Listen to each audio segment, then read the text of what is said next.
Assalamualaikum warahmatullahi wabarakatuh. Jumpa lagi dengan saya Abang Aceh Kuliner. Hari ini kita ada undangan ini untuk mencicipi kue kota nih, Rumah Umi Cake and Bakery. Guys, boleh tengok ini rumah.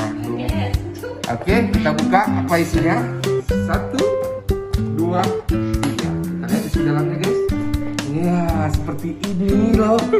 Ada Black Forest, ada risol guys.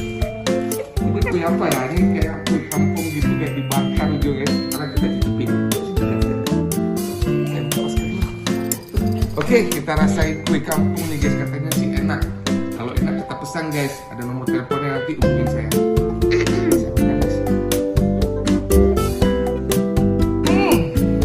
Luar biasa guys. Nikmat, ini ada kelapa guys. Mau makan semua nih, pikir malu itu guys kita. Ini belum rasa risolnya kan?